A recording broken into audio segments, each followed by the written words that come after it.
So hello everyone. तो आज यार हम इक्विलिब्रियम का लेक्चर नंबर 4 लेने जा रहे हैं। आज के यार इस लेक्चर में हम बात करेंगे डिग्री ऑफ डिसोसिएशन और डिग्री ऑफ एसोसिएशन पे, और इसको यूज करते हुए आज हम केपी और केसी निकालना सीखेंगे।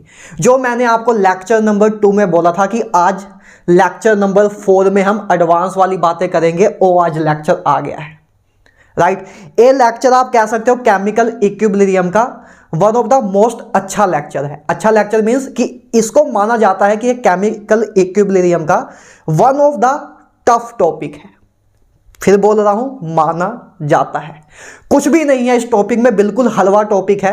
देखते जाना, बस मक्खन की तरह निकलता जाएगा टॉपिक। कुछ भी ऐसा नहीं लगेगा कि जो टफ है, और एकदम आराम से जैसे लेक्चर खत्म भी हो जाएगा और आपको पता नहीं लगेगा कब लेक्चर खत्म हो गया। इतना इंटरेस्टिंग वे में आपको सब कुछ मिल जाएगा, परोस के दे दिया जाएगा, और बिल्कुल भी आपको टफ नहीं लगेगा। राइट, मैं गारंटी लेता हूं कि चाहे आप नीट के स्टूडेंट हो, या आप जेई मेंस के स्टूडेंट हो, या आप जेई एडवांस के स्टूडेंट हो, आज के टॉपिक से, आज के लेक्चर के बाद आप कोई भी क्वेश्चन उठाओगे, चाहे जेई मेंस का, चाहे नीट का, या जेई एडवांस का, वो आपसे खुद से ही हो रहा होगा। इस बात की गारंटी मेरी है। इतने इजी वे में, इतने मक्खन तरीके से आपको कराया जाएगा। राइट, बस एक बार ध्यान से सुनना है, और कोई दिक्कत इसमें नहीं है। बस इसको टफ इसलिए बोल दिया जाता है क्योंकि हल्का सा लंबा प्रोसीजर होता है, लेकिन होता बहुत कॉमन है। एक दो बार अप्लाई करना सीख जाओगे तो काम खत्म हो जाएगा। प्रीवियस ईयर क्वेश्चन भी इसी लेक्चर में आपको इसके कराऊंगा, सो दैट आपको पता लग जाए कि किस लेवल के, किस औकात के क्वेश्चन आते हैं, कि आपके औकात से बाहर नहीं जाएंगे। लेक्चर आपके औकात के अंदर ही रहेगा, और जो उधर क्वेश्चन आएंगे वो भी आपसे औकात से बहुत नीचे आएंगे। चाहे जेई मेंस की बात करूं, नीट की बात करूं, या जेई एडवांस की बात करूं। ठीक बात है, तो कोई दिक्कत लेने की जरूरत नहीं है। बस ध्यान से सुनते रहना है और सारा काम कर लेना है, मस्ती से करके निकल जाना है। चलो, तो बात करते हैं यार इक्विलिब्रियम का। हेडिंग डाल लो, इक्विलिब्रियम का लेक्चर नंबर 4 हम लेने जा रहे हैं। आप सभी को good morning, good afternoon and good evening. तो शुरू करते हैं यार। पहली हेडिंग डालो अपनी। पहली हेडिंग है आपकी डिग्री ऑफ डिसोसिएशन। पहले डिग्री ऑफ डिसोसिएशन और डिग्री ऑफ एसोसिएशन का बेसिक समझेंगे कि क्या होता है। उसके बाद इनको अप्लाई करना सीखेंगे कुछ अच्छे क्वेश्चंस पे। Degree of dissociation,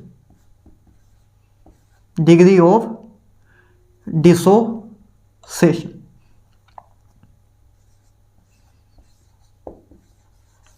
degree of dissociation. पहली बात, डिग्री ऑफ डिसोसिएशन को अल्फा से डोनेट करते हैं। डिग्री ऑफ डिसोसिएशन को अल्फा से डोनेट करते हैं। पहली बात तो ये देखते हैं कि क्या होता है अल्फा, या हमारा जो डिग्री ऑफ डिसोसिएशन है वो क्या होता है। अल्फा बराबर होता है, अल्फा बराबर होता है number of moles, number of moles of reactant, number of moles of reactant dissociated। पहले समझ लो क्या है, उसके बाद हल्का सा लिखते रहो भी, फिर समझाता हूं कि क्या है। Number of moles of reactant dissociated divide by number of moles of reactant, number of moles of reactant present initially, present initially। इसको बोलते हैं, इस पूरी टर्म को बोलते हैं डिग्री ऑफ डिसोसिएशन। अभी आपको कुछ नहीं समझ आया होगा, अभी बस चेप लो जो मैं बोल रहा हूं, फिर अभी समझाता हूं एकदम बिल्कुल स्मूथ तरीके से, बिल्कुल आसानी की तरह। इस तरीके से समझाऊंगा जैसे 6th क्लास के बच्चों को समझाते हैं, कि अगर कोई 6th क्लास का बच्चा भी देख रहा होगा वो भी समझ जाएगा। फिर तो आप तो IIT के स्टूडेंट हो या नीट के स्टूडेंट हो। अच्छा, तो अल्फा क्या होता है? Number of moles of reactant dissociate divide by number of moles of reactant present initially. देखो शब्द का मतलब क्या है, शब्द को समझो। डिसोसिएशन, डिसोसिएशन मतलब किसी चीज को तोड़ना, है ना। और डिग्री ऑफ डिसोसिएशन का मतलब कि कितने डिग्री में टूट रहा है, कितना ज्यादा टूट रहा है कोई चीज। जैसे देखते हैं, देखो समझना शुरू करते हैं। जैसे मान लो आपके पास एक A2 गैसियस मॉलिक्यूल है, A2 आपके पास एक गैसियस मॉलिक्यूल है। अब इसका लेट से A आपका टूट के ए आपका टूट के 2 एटम्स में कन्वर्ट हो रहा है, 2 एटम्स में कन्वर्ट हो रहा है। ठीक बात है। एक आपका A2 मॉलिक्यूल था जो इसको हम तोड़ रहे हैं, A2 मॉलिक्यूल को, A2 मॉलिक्यूल आपका है, इसको हम तोड़ रहे हैं सर और इसको एटम में कन्वर्ट कर रहे हैं। तो मतलब हम A2 मॉलिक्यूल की डिसोसिएशन कर रहे हैं, A2 मॉलिक्यूल को डिसोसिएट करके उसको गैसियस एटम में कन्वर्ट कर रहे हैं, राइट। अच्छा, इसको हम एटम में कन्वर्ट कर रहे हैं। तो पहली बात तो डिसोसिएशन का प्रोसेस है। अब मान लो जैसे हमने बार लेक्चर नंबर 2 का जो लास्ट क्वेश्चन किया था, मैंने बोला था कि लेक्चर नंबर 4 की शुरुआत उसी लेक्चर नंबर 2 के लास्ट चीज से होगी, लास्ट क्वेश्चन से होगी, याद है? उसी से अब आपकी शुरुआत होगी। देखो मान लो जैसे T0 पे हमने लास्ट क्वेश्चन लेक्चर नंबर 2 में भी इस पे बात की थी, इधर लास्ट क्वेश्चन हमने इधर से ही शुरू किया था कि लेट्स से T0 पे जब आपकी मतलब रिएक्शन अभी शुरू नहीं हुई है, लेट्स से इसके A2 के अभी A मोल हैं, A मोल्स इसके अभी इनिशियली हैं, T=0 मतलब जब अभी रिएक्शन शुरू नहीं हुई है, मतलब पूरा का पूरा अभी रिएक्टेंट है, अभी प्रोडक्ट बनना शुरू नहीं हुआ है, अभी प्रोडक्ट बनना शुरू नहीं हुआ है, राइट। तो T0 पे आपका A2 के नंबर ऑफ मोल्स A थे और इसके नंबर ऑफ मोल्स 0 थे, क्योंकि अभी रिएक्शन शुरू ही नहीं हुई है, तो कुछ भी सारा का सारा रिएक्टेंट ही है, कुछ भी अभी आपका प्रोडक्ट नहीं बना है, राइट। अच्छा, उसके बाद लेट्स से T इक्विलिब्रियम की बात करते हैं।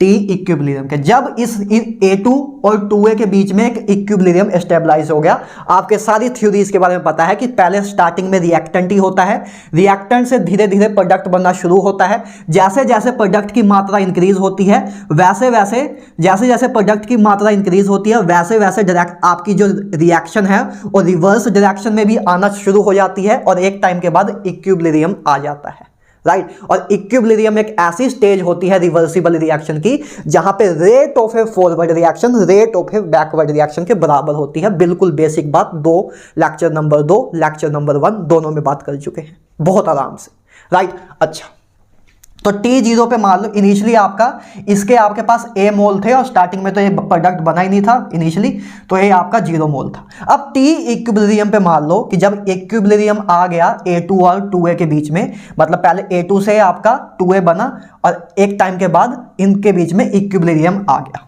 अच्छा, जब इनके बीच में इक्विलिब्रियम आ गया तो क्या होगा, लेट्स से इसमें से X मोल टूटे, इसमें से X मोल डिसोसिएट हुए, है ना।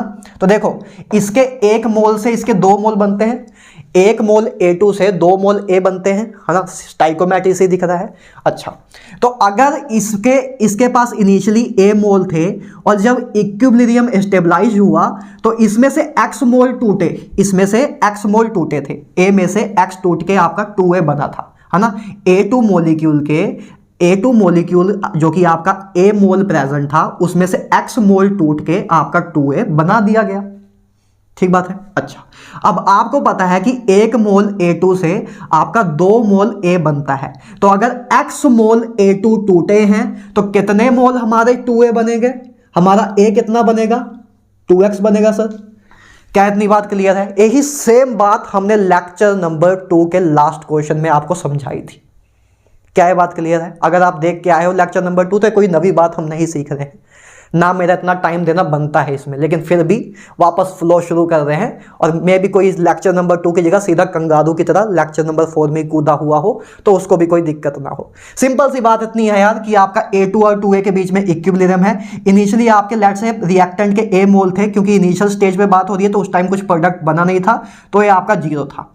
इक्विलिब्रियम जब इनके बीच में A2 और 2A के बीच में इक्विलिब्रियम स्टेबलाइज हुआ उस टाइम क्या हुआ, हमने लिखा कि इसमें से X मोल टूटे तो इधर कितने बनेंगे, 2X बनेंगे, क्योंकि 1 मोल A2 से 2 मोल A बनते हैं। तो अगर X मोल A2 टूटा तो उससे 2X मोल A के बनेंगे।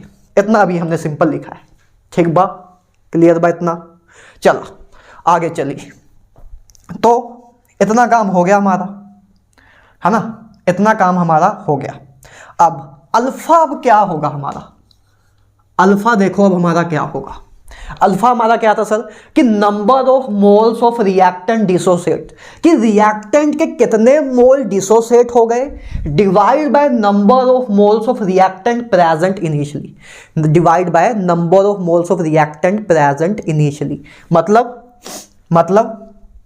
अगर देखें तो कितने आपके रिएक्टेंट के कितने मोल्स टूटे, एक्स मोल टूटे, number of moles of reactant dissociated, तो एक्स मोल आपका टूटा ना, अल्फा बराबर होता है number of moles of reactant dissociated divide by number of moles of reactant present initially. तो आपके X number of moles reactant के टूटे हैं और इन number of moles of reactant present initially कितना था, ए था। इनिशियली आपके रिएक्टेंट ए मोल प्रेजेंट थे जिसमें से एक्स टूट गए। तो क्या सर हमारा अल्फा बराबर होगा एक्स बाय ए के? बोलो क्या चमक रही है बात? क्योंकि अल्फा हमारा बराबर होता है कि कितना मोल ऑफ रिएक्टेंट टूट गया divide by total number of reactant present initially. ठीक बात है। तो क्या मेरा अल्फा बराबर आ जाएगा एक्स बाय ए के, क्योंकि एक्स मोल रिएक्टेंट का डिसोसिएट हुआ और इनिशियली आपके पास ए मोल प्रेजेंट थे रिएक्टेंट के, राइट। तो अल्फा बराबर आ जाएगा हमारा एक्स बाय ए के। क्या इतनी बात क्लियर है पहले? ठीक है। अच्छा, तो ए बात हमें अब क्या बता रही है? पहली बात ए हम समझ गए कि अच्छा अल्फा आपका एक्स बाय ए कैसे आया, ए हम समझ गए। ये कोई फॉर्मूला नहीं है, जस्ट बता रहा हूं कि ऐसे निकालते हैं, है ना, कि इस डेफिनेशन को अप्लाई करना किसी भी एक रिएक्शन में सिखा रहा हूं। अच्छा, तो इस फॉर्मूले का ए जो हमने लिखा है इससे हम क्या कंक्लूड कर सकते हैं? इससे हम क्या कंक्लूड कर सकते हैं? लिखो, एक लाइन लिखो।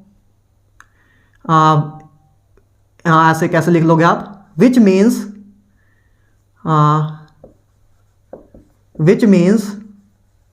ऐसे लिखो, रुको,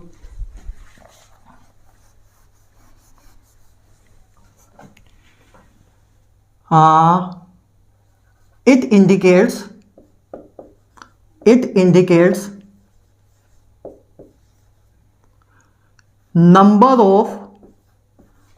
indicates number of moles of reactant, एक लाइन चेपो पहले फिर समझते हैं। और number of moles of reactant dissociated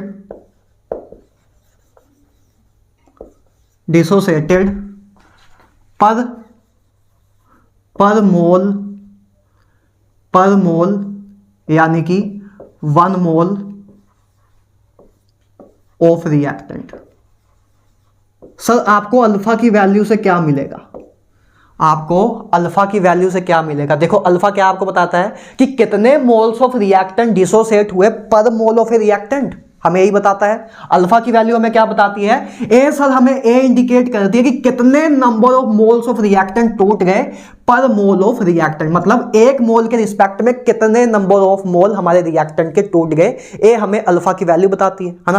अरे यार फॉर्मूले से क्लियर हो गया ना कि कितने मोल्स ऑफ रिएक्टेंट टूटे पर मोल ऑफ ए रिएक्टेंट, है ना, पर मोल ऑफ ए रिएक्टेंट। जैसे कि फॉर एग्जांपल अगर मैं बोलूं आपके पास इनिशियली ए की वैल्यू 10 थी, इनिशियली आपके पास 10 मोल थे रिएक्टेंट के, है ना। एक बिल्कुल चिंती सी एग्जांपल से समझ लेते हैं, बच्चों वाली बात कर लेते हैं।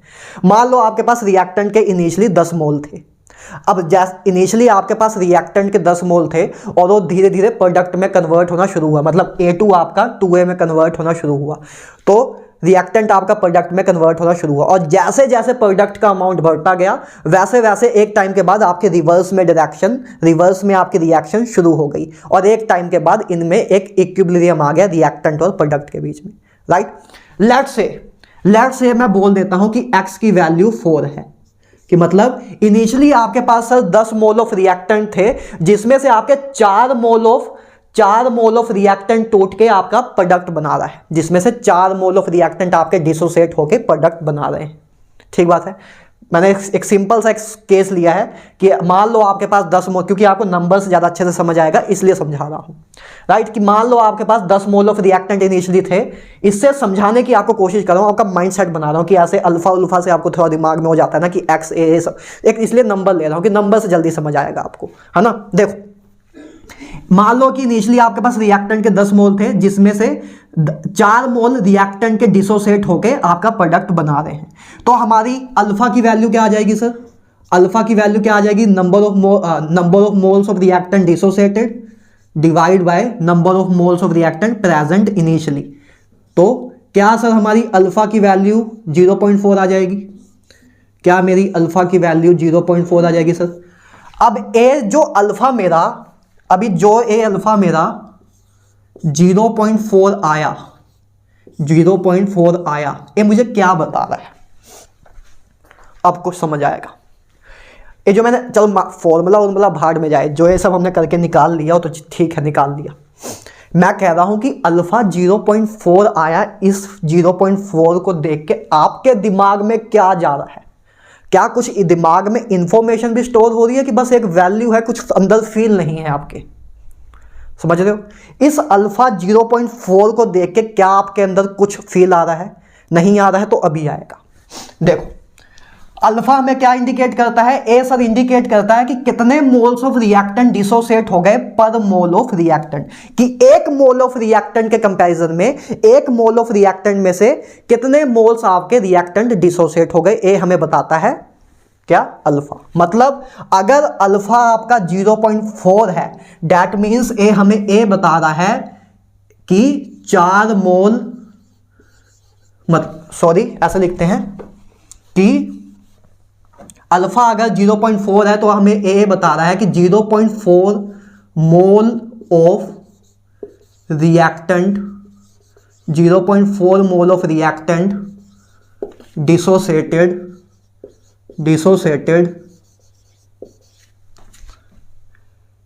Bye 1 mole of reactant.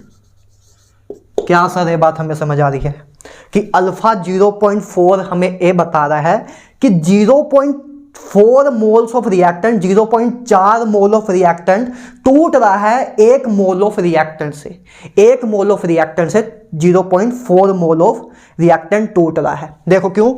हमने इनिशियली क्या लिया था कि ए हमारा 10 था, जिसमें से 4 मोल टूट रहा है। तो अगर 10 मोल में से 4 मोल टूट रहे हैं तो एक मोल में से कितना टूटेगा? एक मोल में से 0.4 टूटेगा सर, सिंपल मैथमेटिक्स है ना। अगर आपके पास मैंने बोला कि अगर 10 मोल आपके पास रिएक्टेंट है जिसमें से 4 मोल टूट रहे हैं तो एक मोल के लिए कितना टूटेगा? एक मोल के लिए 0.4 मोल टूटेगा, है ना। एक मोल का कंपैरेटिवली 0.4 मोल टूटेगा। अगर 10 मोल के रिस्पेक्ट, अगर आपके पास 10 मोल है रिएक्टेंट के और 10 मोल में से 4 मोल टूट रहे हैं तो एक मोल के लिए कितना टूटेगा? 0.4 टूटेगा सर। तो हमें अल्फा वही बताता है, हमें अल्फा वही बताता है कि एक मोल ऑफ रिएक्टेंट के कंपैरेटिवली कितना रिएक्टेंट टूट रहा है, कितना रिएक्टेंट टूट रहा है। तो अल्फा 0.4 हमें सर सिंपली इतना बताता है, अल्फा 0.4 हमें इतना बताता है कि अगर जैसे अल्फा कहीं लिखा है 0.4 तो मुझे क्या समझ आएगा?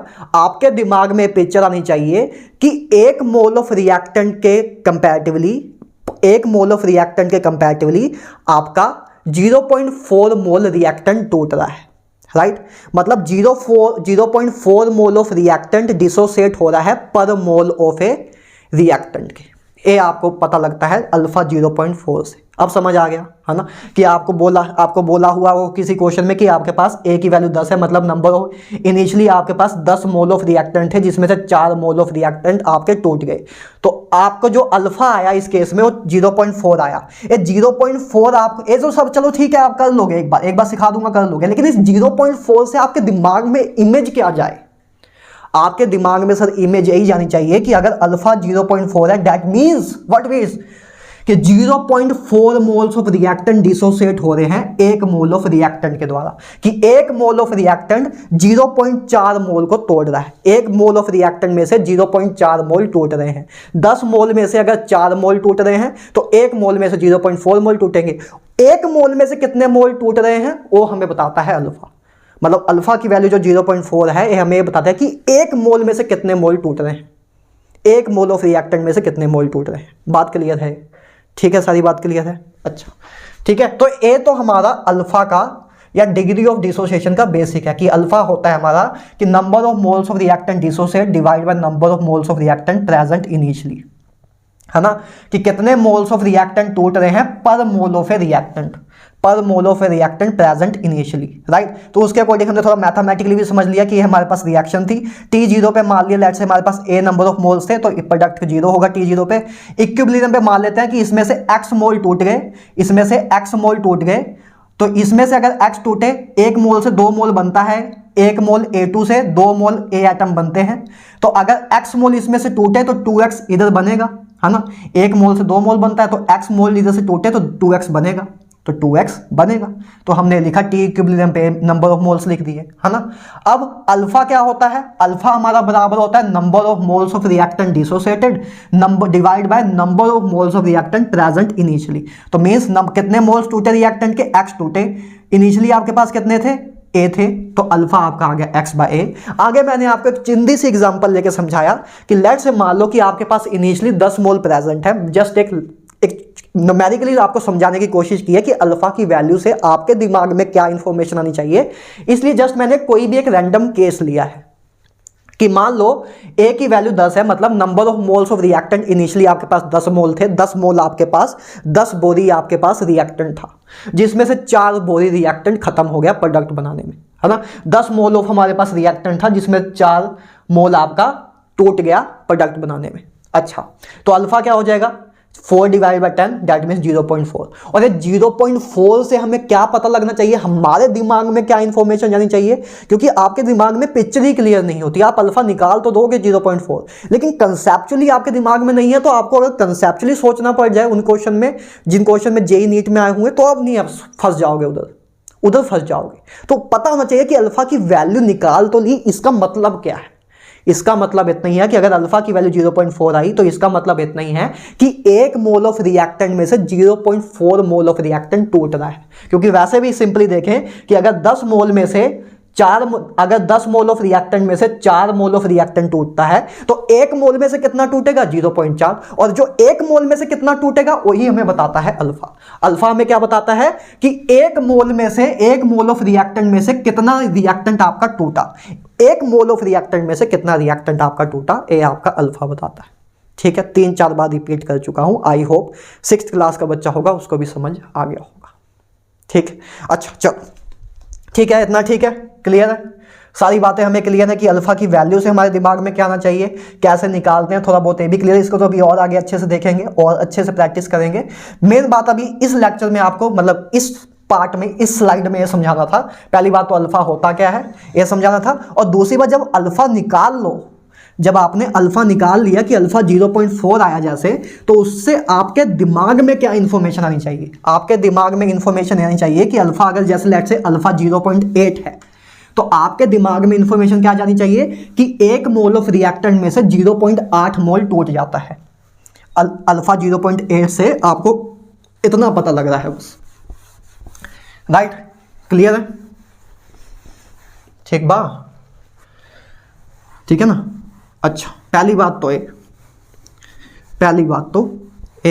अच्छा, एक बात और देख लो, ए अल्फा की जो वैल्यू है ना, एक अल्फा की जो वैल्यू है, अल्फा आपका 2 टर्म में लिखते हैं हम, मतलब 2 फॉर्म में हम रिप्रेजेंट कर सकते हैं। एक होता है अल्फा फ्रैक्शनल जो कि यही है ना, अल्फा फ्रैक्शनल जो कि है x बाय ए, है ना, अल्फा फ्रैक्शनल जो कि है x बाय ए।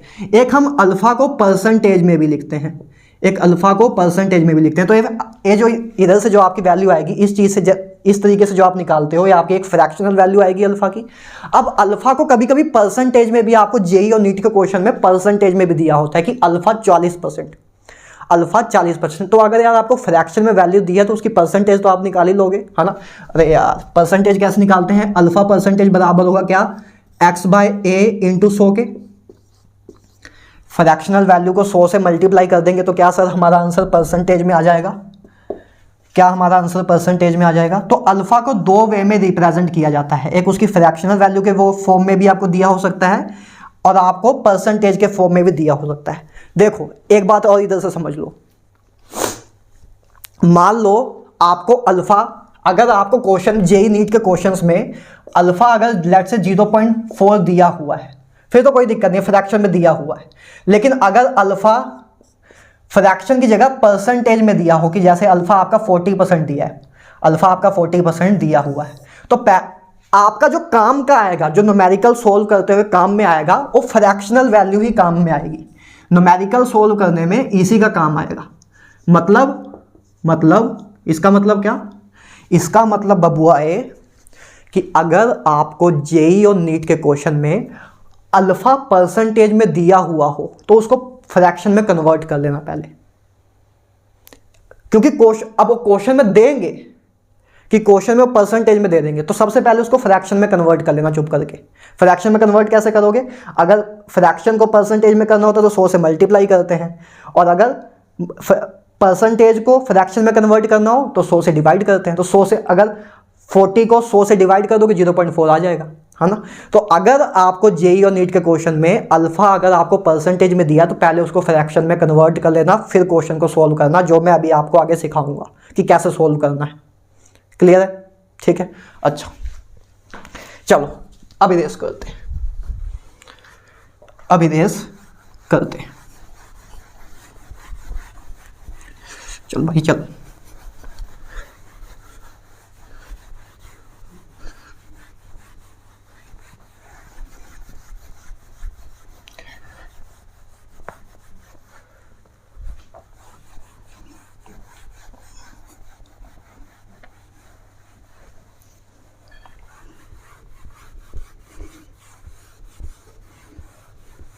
तो कभी कभी मन करता है कि स्मार्ट बोर्ड ले लिया जाए।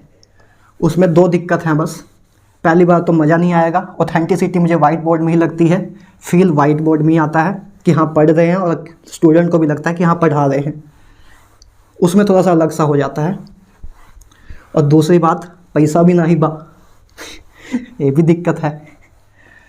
अच्छा है वैसे, पैसा नहीं होना चाहिए, नहीं तो फालतू में टाइम वेस्ट होता है ना। जितना पैसा उतना दिमाग खराब। चलो इसको भी रेस करते हैं थोड़ी देर बाद। एक यार अल्फा को इधर लिखते हैं, डिग्री ऑफ डिसोसिएशन लिखो अगली heading, degree of dissociation, degree of dissociation alpha in terms of molar mass, in terms of molar mass या वेपर डेंसिटी, या वेपर डेंसिटी। कभी कभी ना यार आपको मोलर मास या वेपर डेंसिटी दी होती है और तब आपको अल्फा निकालने को कह देते हैं। कभी कभी आपको नंबर ऑफ मोल्स वगैरह नहीं दिए होते, कभी कभी आपको मोलर मास या वेपर डेंसिटी दी होती है और आपको अल्फा निकालने को कहते हैं। तो उसका एक सिंपल सा रिलेशन है जिसको अभी हम डराइव नहीं करेंगे। इसको हम डराइव करेंगे कहाँ? क्योंकि अभी आपके सिलेबस से बहुत कॉन्टेक्स्ट के बाहर हो जाएगा 11th के पॉइंट ऑफ व्यू से। लेकिन इसको डराइव करेंगे कब? 12th क्लास में, जब हम सोल्यूशन चैप्टर कर रहे होंगे। सोल्यूशन चैप्टर में जब हम कोलिगेटिव प्रॉपर्टी पढ़ रहे होंगे, उसमेमें भी जब हम वेंट ऑफ फैक्टर पढ़ रहे होंगे, तब इसको डराइव करेंगे। अभी के लिए आपको as a information, as a formula याद रखना है, उतना ही काम है अभी के लिए आपको, राइट।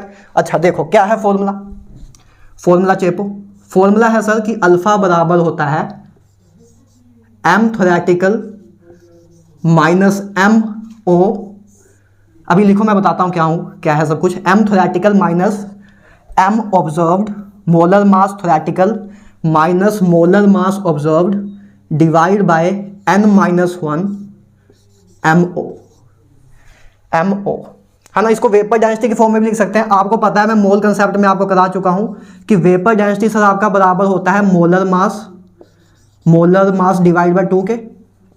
नहीं पता है तो अगर आप मोल कंसेप्ट में से नहीं पढ़े हो तो अभी लिख लो कि वेपर डेंसिटी और मोलर मास का रिलेशन है। मोल कंसेप्ट में मैं आपको करा चुका हूँ, पहले ही चैप्टर में करा चुका हूँ, पूरी प्लेलिस्ट बना चुका हूँ।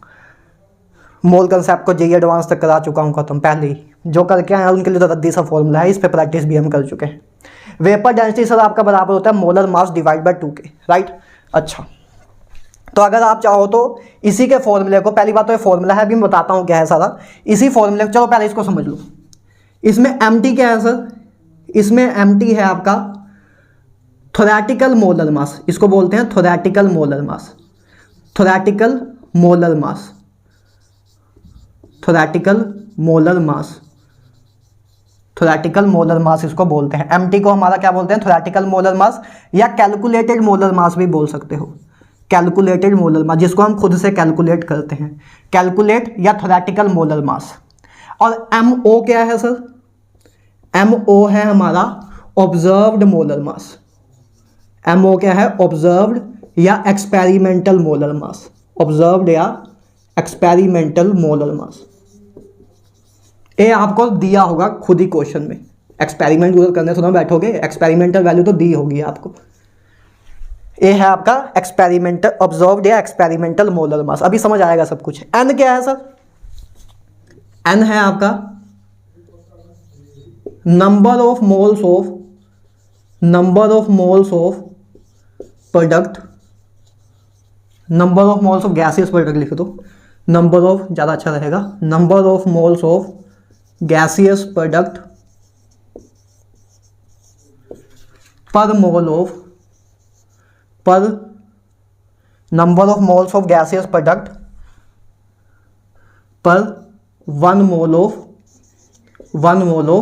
रिएक्टेंट, पर 1 मोल ऑफ रिएक्टेंट। देखते हैं क्या है सर, इस पूरे फॉर्मूले को देखते हैं कि क्या है। ए आपका अल्फा का फॉर्मूला है, ए आपका अल्फा का फॉर्मूला है कि अल्फा बराबर होता है mt minus theoretical molar mass minus observed molar mass divide by n-1 mo। समझते हैं कि कैसे है। ऊपर वाला इरेज कर देते हैं, ऐसा करते हैं, ऊपर वाला इरेज कर देते हैं, जगह चाहिए क्योंकि अपने को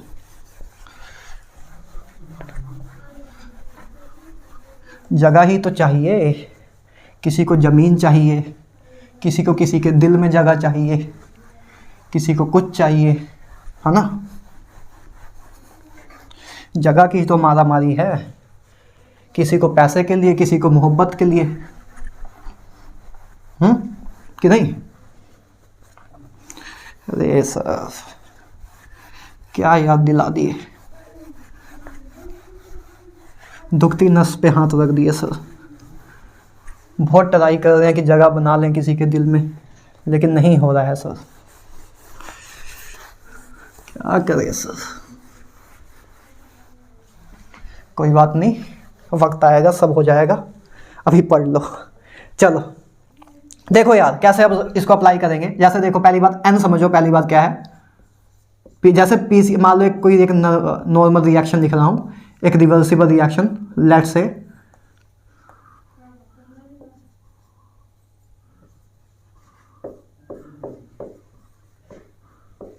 मान लो ये आपकी एक रिवर्सिबल रिएक्शन है, ये आपकी एक रिवर्सिबल रिएक्शन है। पहली बात एन को समझो, एन क्या है।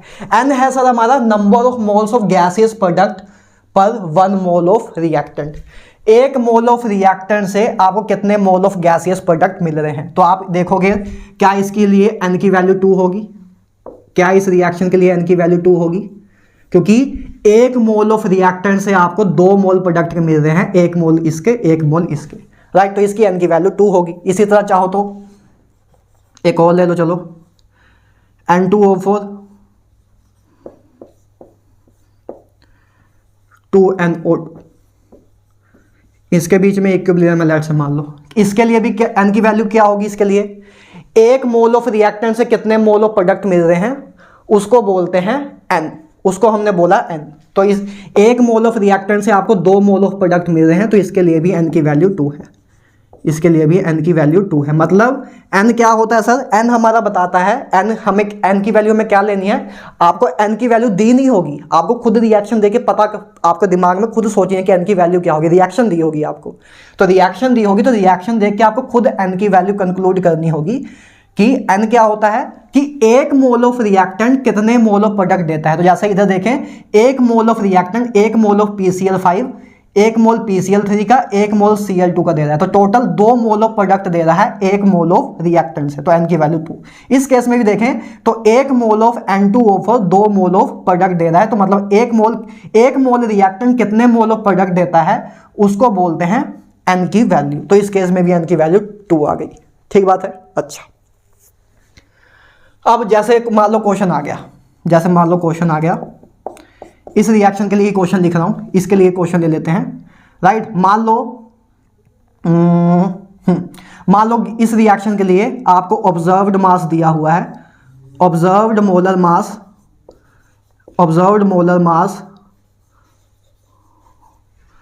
ऑफ N2O4 लेट से 80 दिया हुआ है, 80 दिया हुआ है। N2O4 का ऑब्जर्व्ड मोलर मास आपको 80 दिया हुआ है, और आपको पूछ रहे हैं कि इस रिएक्शन का अल्फा बताओ, डिग्री ऑफ डिसोसिएशन कितना होगा आपको ये बताना है, ठीक बात है।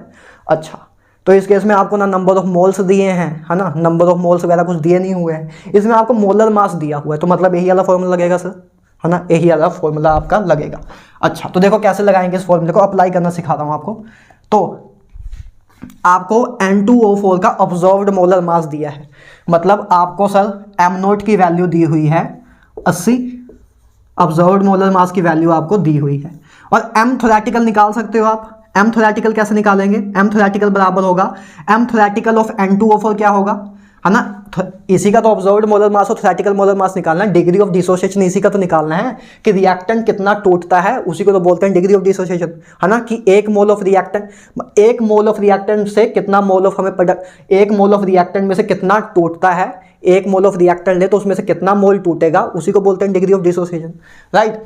तो ऑब्जर्व्ड मोलर मास इसका 80 दिया हुआ है। थ्योरेटिकल मोलर मास कैसे निकाल सकते हैं, N2O4 का N2O4 का मोलर मास कैसे निकालेंगे, N2O4 का मोलर मास कैसे निकालेंगे, एक नाइट्रोजन का मोलर मास 14 होता है, तो 2 प्लस 16 इंटू 4 ऐसे निकालेंगे, है ना। ऑब्जर्व्ड या कैलकुलेट ऐसे करते हैं इसका molar mass, calculated molar mass ऐसे निकालेंगे, है ना, सिंपल है।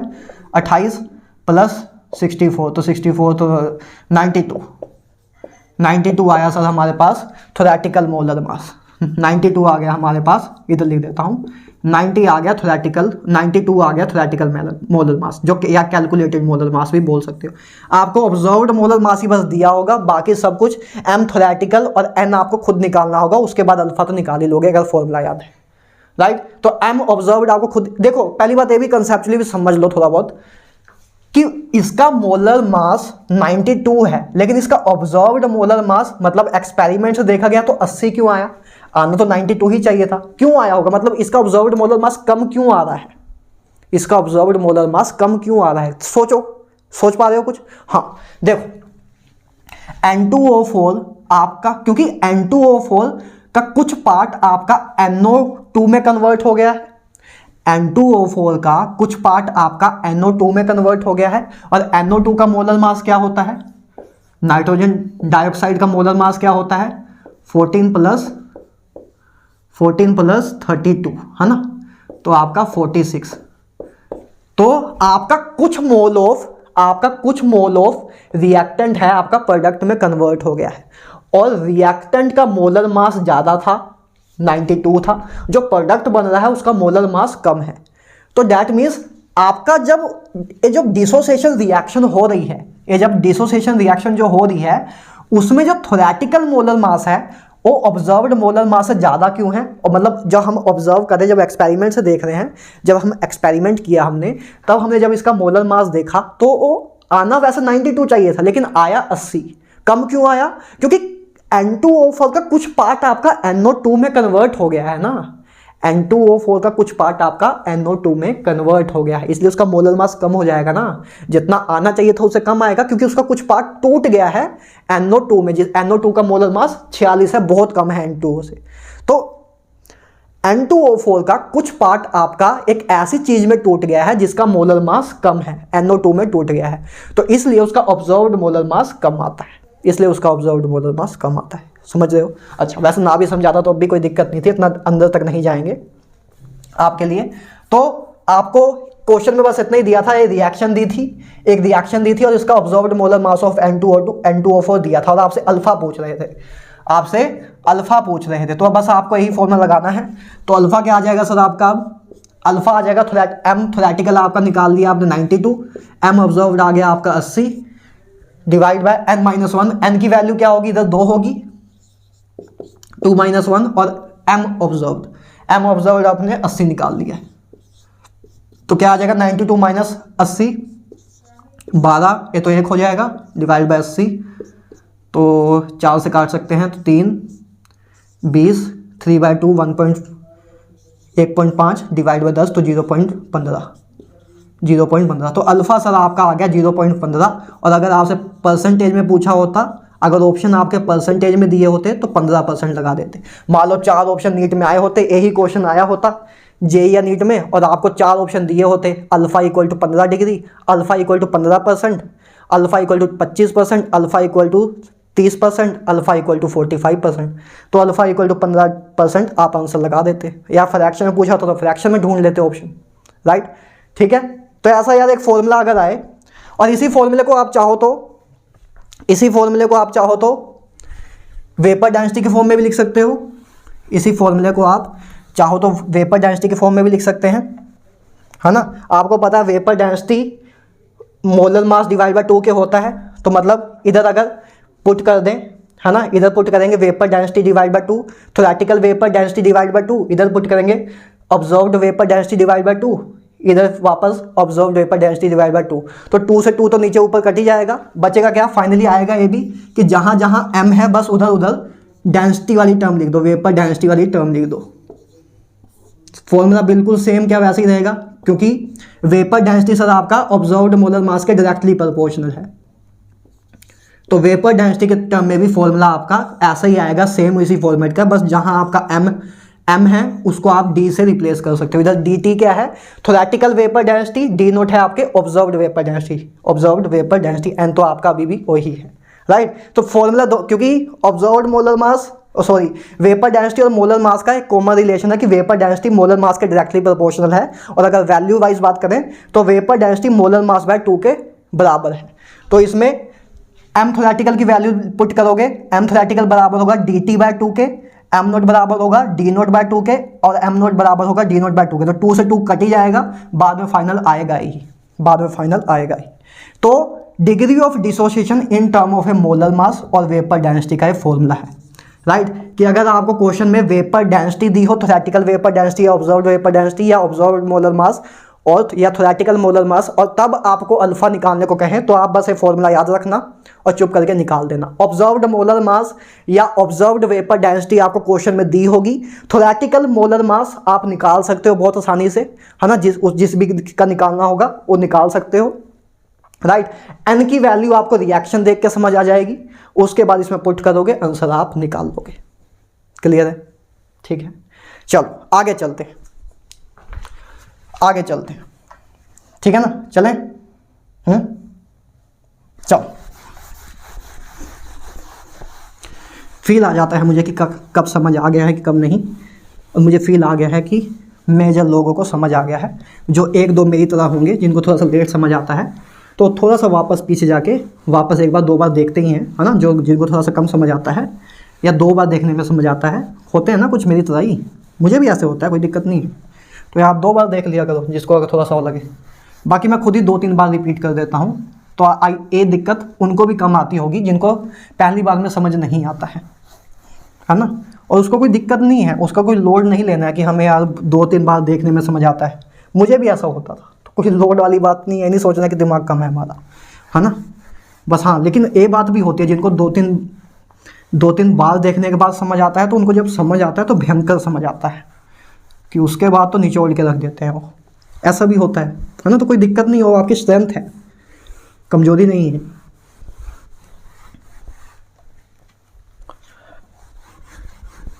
तो याद रखना है फॉर्मूला कि अल्फा बराबर है m theoretical minus m observed divide bye n minus one m note, और dt के फॉर्म में तो बस जहां m है उसको d से रिप्लेस कर दोगे तो उस आपका वेपर डेंसिटी के फॉर्म में भी फॉर्मूला बन जाएगा, जिसमें mt क्या है, थ्योरेटिकल मोलर मास या कैलकुलेटेड मोलर मास, mo क्या है, ऑब्जर्व्ड मोलर मास या एक्सपेरिमेंटल मोलर मास, n क्या है, छोटू n क्या है, छोटू n है हमारा number of moles of product formed per mole of a reactant.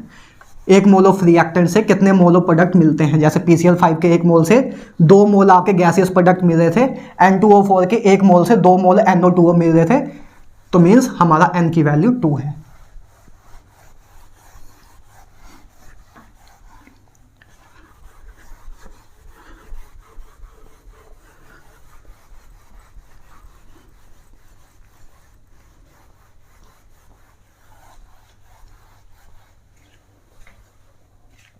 आगे लिखो डिग्री ऑफ एसोसिएशन, ये डिग्री ऑफ डिसोसिएशन का हमने बेसिक समझ लिया। अभी अप्लाई करना सीखना है। अभी हमने बस बेसिक समझा कि अल्फा का मतलब क्या होता है, अल्फा निकालते कैसे हैं, नॉर्मल बात क्या होती है अल्फा की, अल्फा का मीनिंग क्या होता है, अल्फा की बेसिक डेफिनेशन क्या होती है, और अल्फा का रिलेशन देख चुके हैं थ्योरेटिकल मोलर मास, या अल्फा का रिलेशन देख चुके हैं मोलर मास और वेपर डेंसिटी के फॉर्म में, राइट। अभी हम बेसिक कर चुके हैं। अच्छा, आगे डिग्री ऑफ एसोसिएशन।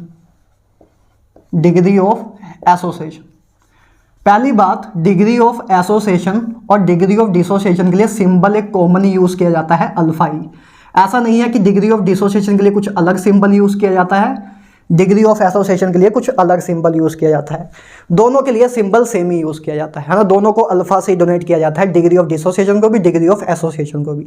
देखते हैं क्या होता है डिग्री ऑफ एसोसिएशन।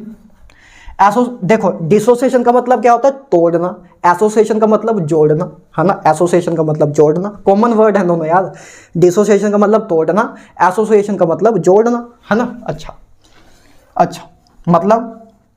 मतलब उसी रिएक्शन को, जो डिसोसिएशन रिएक्शन थी, उसको अगर मैं रिवर्स में लिख दूं,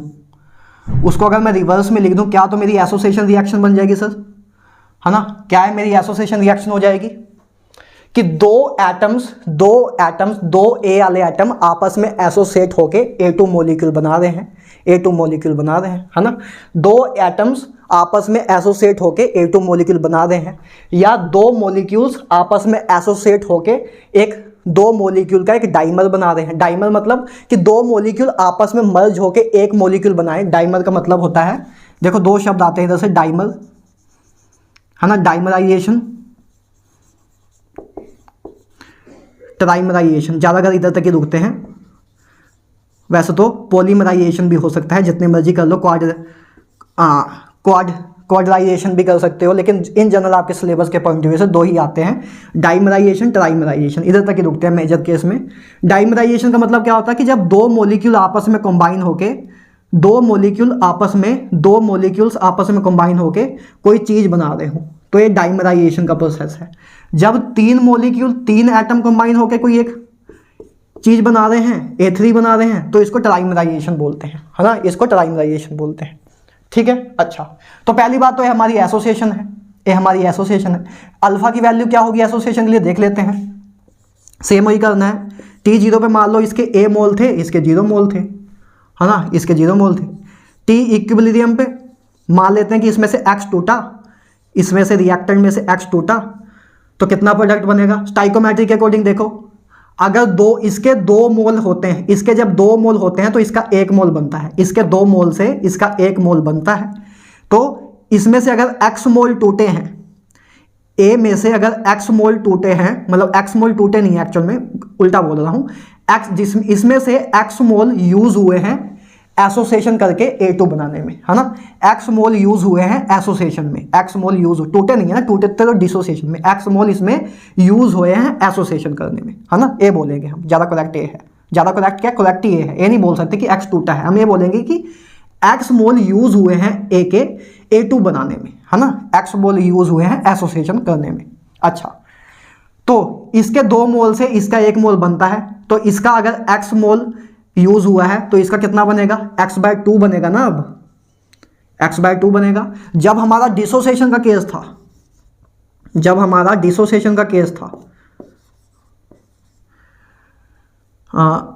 उल्टा बनाना था,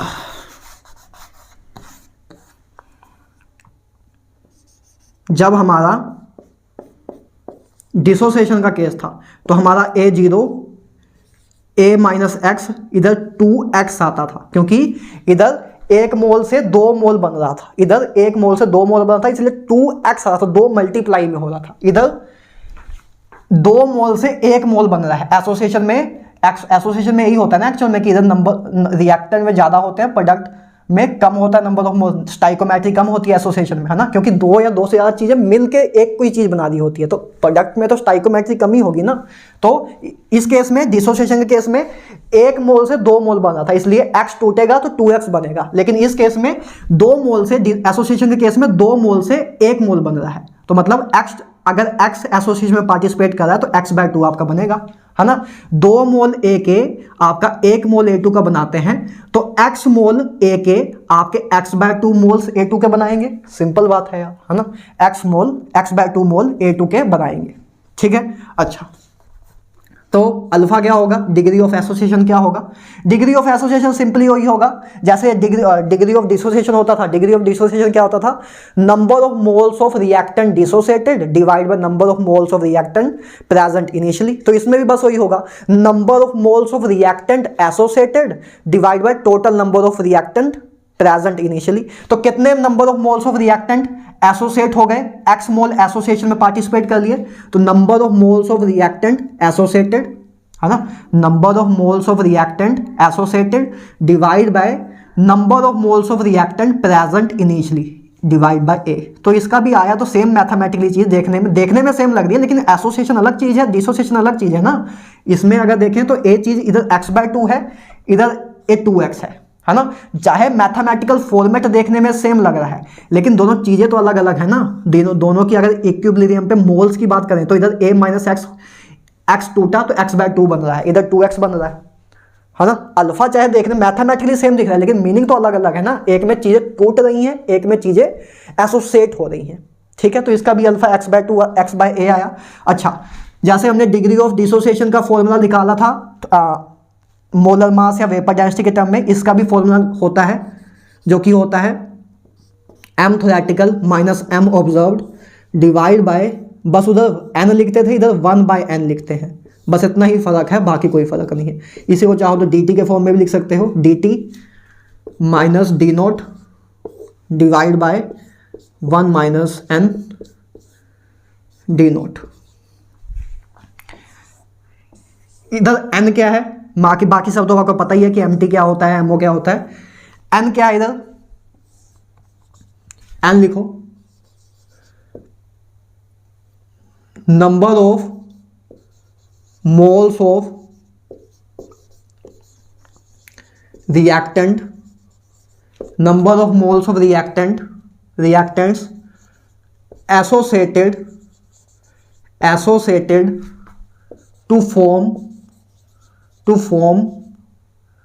1 mole of product, 1 mole of product. A है इधर हमारा n। एसोसिएशन के केस में हमारा n क्या है कि कितने मोल्स ऑफ रिएक्टेंट एसोसिएट होते हैं 1 मोल ऑफ प्रोडक्ट बनाने के लिए। देखो उल्टा है ना, डिसोसिएशन में n क्या होता था, डिसोसिएशन में जो छोटू n होता था वो क्या होता था कि कितने मोल्स ऑफ प्रोडक्ट बन रहे हैं 1 मोल ऑफ रिएक्टेंट से। इधर क्या है कि कितना मोल ऑफ रिएक्टेंट यूज हो रहा है 1 मोल प्रोडक्ट बनाने के लिए। उधर 1 मोल रिएक्टेंट को स्पेसिफिक करते थे, इधर 1 मोल ऑफ प्रोडक्ट को स्पेसिफाई कर रहे हैं, राइट। क्या उधर डिसोसिएशन में हमारा छोटू n क्या होता था, number of moles of product, number of moles of gaseous product per mole of a reactant, की number of moles of gaseous product per 1 mole of reactant. इधर n क्या है, number of moles of reactant use या number of moles of reactant associated for the formation of 1 mole of a product, है ना। दोनों अलग अलग चीजें हैं, ठीक बात है। उधर हम 1 मोल ऑफ रिएक्टेंट से कितने number of moles of A gaseous product बनते थे वो हम n बोलते थे। इधर हम बोलते हैं कि 1 मोल गैसियस प्रोडक्ट बनाने के लिए कितने मोल्स ऑफ रिएक्टेंट यूज होते हैं। दोनों का काम उल्टा है ना, दोनों का नाम ही उल्टा है। एक में एसोसिएशन हो रही है, एक में डिसोसिएशन, तो काम भी उल्टा ही होगा ना। उधर n क्या था कि 1 मोल ऑफ रिएक्टेंट से कितने मोल ऑफ प्रोडक्ट बन रहे हैं, मतलब 1 मोल ऑफ रिएक्टेंट से कितने मोल्स ऑफ प्रोडक्ट बनते हैं वो हमारा होता था n। इधर n क्या है कि कितने हमारे 1 मोल ऑफ प्रोडक्ट बनाने के लिए कितने मोल्स ऑफ रिएक्टेंट यूज होते हैं। जैसे कि अगर डाइमराइजेशन हो रही है तो डाइमराइजेशन के लिए n की वैल्यू 2 होती है, ट्राइमराइजेशन के लिए n की वैल्यू 3 होती है। जैसे इस केस के लिए देखें तो डाइमराइजेशन की ही एग्जांपल है ना, डाइमराइजेशन की ही एग्जांपल है। तो इसमें देखें 2 मोल हमारे रिएक्टेंट के यूज हो रहे हैं 1 मोल ऑफ ए प्रोडक्ट बनाने के लिए। तो 1 मोल ऑफ ए प्रोडक्ट बनाने के लिए कितने मोल्स ऑफ रिएक्टेंट यूज होते हैं उसको बोलते हैं n। तो 1 मोल ऑफ ए प्रोडक्ट बनाने के लिए 2 mole of a reactant use हो रहे हैं, इसलिए इसकी n की वैल्यू आई 2। इस केस में देखें ट्राइमराइजेशन में तो 3 मोल ऑफ रिएक्टेंट यूज हो रहे हैं 1 मोल ऑफ ए प्रोडक्ट बनाने के लिए, तो इसलिए इसकी n की वैल्यू है 3। ठीक है। उधर n क्या होता था हमारा, फिर बोल रहा हूँ, उधर हमारा n क्या होता था कि 1 मोल ऑफ रिएक्टेंट से कितने मोल ऑफ गैसियस प्रोडक्ट मिल रहे हैं, उसको बोलते थे उधर n, डिग्री ऑफ डिसोसिएशन। इधर n क्या है कि 1 मोल ऑफ प्रोडक्ट बनाने के लिए कितने मोल्स ऑफ रिएक्टेंट यूज होते हैं, उसको बोलते हैं इधर n। ठीक है, दोनों का अलग अलग है, उधर रिएक्टेंट के केस में, इधर प्रोडक्ट के अकॉर्डिंग। ठीक है, अच्छा ठीक है। तो ये हमारा यार डिग्री ऑफ एसोसिएशन है, ये हमारा डिग्री ऑफ एसोसिएशन है। तो ये डिग्री ऑफ डिसोसिएशन और डिग्री ऑफ एसोसिएशन की बेसिक बात है, डिग्री ऑफ डिसोसिएशन और डिग्री ऑफ एसोसिएशन की बेसिक बात है। क्लियर है? ठीक है। अब इसके आगे ये आपका पूरा बेसिक है, मैंने आपको पूरा बेसिक समझा दिया कि degree of dissociation, degree of association क्या होता है। इससे बाहर कोई बेसिक के रिलेटेड नहीं आएगा। अब बस मुझे इसको आपको अप्लाई करके कैलकुलेशन ऑफ केपी और केसी कराना है, जो कि मैं आपको इसके ही पार्ट 2 में कराऊंगा। ठीक है, क्योंकि एक क्लास में कराऊंगा तो बहुत बड़ा लेक्चर हो जाएगा, क्योंकि टॉपिक थोड़ा सा बड़ा है और इसमें क्वेश्चन कराने में भी टाइम लगेगा, तो मैं क्वेश्चन भी आराम से कराना चाहता हूं। इसलिए आगे मैंने आपको बेसिक करा दिया है, अब मैथमेटिकल पार्ट, मतलब इसको अप्लाई करके कैलकुलेशन ऑफ केपी एंड केसी निकालना, इसी के पार्ट 2 में आपको सिखाऊंगा लेक्चर नंबर 5 में। ठीक है, आज का लेक्चर इधर तक रखते हैं, क्योंकि अगर आगे और खींच ले गया तो 1.5 घंटा कम से कम और खींचेगा, तो बहुत बड़ा लेक्चर हो जाएगा, तो कोई फायदा नहीं है। आगे का calculation of KP and KC by using a alpha, ये आपको अगले लेक्चर में समझाऊंगा और अगले लेक्चर में इसके क्वेश्चन कराऊंगा। आज आपको बेसिक पूरा समझा दिया है डिग्री ऑफ डिसोसिएशन और डिग्री ऑफ एसोसिएशन का। इसकी आप रिवीजन करके ही लेक्चर नंबर 5 में आना। लेक्चर नंबर 5 में आने से पहले लेक्चर नंबर 4 के नोट्स रिवाइज करके आना। ठीक है, तो आज के लिए इतना रखते हैं। तुरंत मैं अभी वीडियो शूट करूंगा आपके लिए, लेक्चर नंबर 5 में अभी ही शूट करूंगा, लेकिन डालूंगा उसको दूसरे पार्ट में। क्लियर है? तो आपके लिए अभी अलविदा, मैं चलता हूं, वापस शूट करता हूं, लेकिन आपके लिए अलविदा। आपको मिलते हैं लेक्चर नंबर 5 में। ठीक है, ओके बाय।